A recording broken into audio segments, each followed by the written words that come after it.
ওরা 40 জন কিংবা আরও বেশি, যারা প্রাণ দিয়েছে ওখানে রমনার রৌদ্র দগ্ধ কৃষ্ণচূড়ার গাছের তলায়, ভাষার জন্য, মাতৃভাষার জন্য, বাংলার জন্য।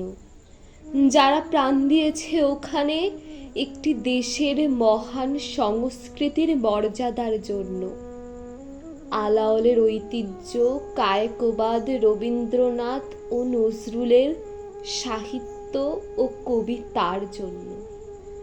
যারা প্রাণ দিয়েছে ওখানে পলাশপুরের মকবুল আহমেদের পুঁথির জন্য, রমেশ শীলের গাথার জন্য, জসিমউদ্দিনের সজন বাদিয়ার ঘাটের জন্য। যারা প্রাণ দিয়েছে ভাটিয়ালি বাউল, কীর্তন, গজল, নজরুলের খাঁটি সোনার চেয়ে খাঁটি আমার দেশের মাটি, এ দুটি লাইনের জন্য, দেশের মাটির জন্য। রমনার মাঠের সেই মাটিতে কৃষ্ণচূড়ার অসংখ্য ঝরা পাপড়ির মতো 40টি তাজা প্রাণ আর অঙ্কুরিত বীজের খোসার মধ্যে আমি দেখতে পাচ্ছি তাদের অসংখ্য বুকের রক্ত, রামেশ্বর আব্দুস সালামের কচি বুকের রক্ত, বিশ্ববিদ্যালয়ের সবচেয়ে সেরা কোনো ছেলের বুকের রক্ত। আমি দেখতে পাচ্ছি তাদের প্রতিটি রক্তকণা রমনার সবুজ ঘাসের উপর আগুনের মতো জ্বলছে, জ্বলছে আর জ্বলছে। এক একটি হীরের টুকরোর মতো বিশ্ববিদ্যালয়ের সেরা 40টি রত্ন বেঁচে থাকলে যারা হতো পাকিস্তানের সবচেয়ে মূল্যবান সম্পদ, যাদের মধ্যে লিঙ্কন, রকফেলার, আরাগ, আইনস্টাইন আশ্রয় পেয়েছিল, যাদের মধ্যে আশ্রয় পেয়েছিল শতাব্দীর সভ্যতার সবচেয়ে প্রগতিশীল কয়েকটি মতবাদ, সেই 40টি রত্ন যেখানে প্রাণ দিয়েছে আমরা সেখানে কাঁদতে আসিনি। যারা গুলি ভর্তি রাইফেল নিয়ে এসেছিল ওখানে, যারা এসেছিল নির্দয়ভাবে হত্যা করার আদেশ নিয়ে, আমরা তাদের কাছে ভাষার জন্য আবেদন জানাতেও আসিনি। আমরা এসেছি খুনি জালিমের ফাঁসির দাবি নিয়ে। আমরা জানি ওদের হত্যা করা হয়েছে, নির্দয়ভাবে ওদের গুলি করা হয়েছে।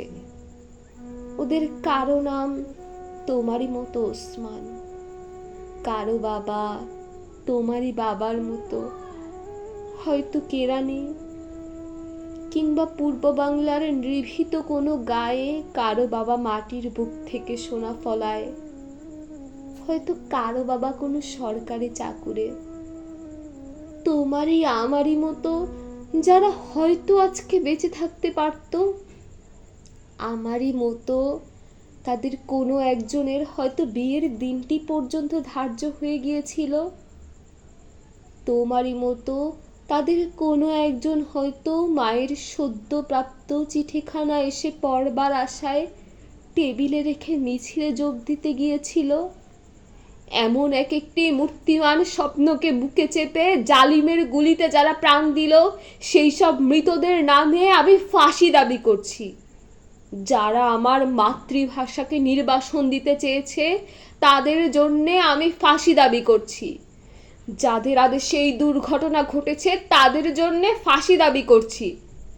যারা এই মৃতদেহের উপর দিয়ে ক্ষমতার আসনে আরোহণ করেছে সেই বিশ্বাসঘাতকদের জন্যে আমি তাদের বিচার দেখতে চাই। খোলা ময়দানে সেই নির্দিষ্ট জায়গাতে শাস্তিপ্রাপ্তদের গুলিবিদ্ধ অবস্থায় আমার দেশের মানুষ দেখতে চায়।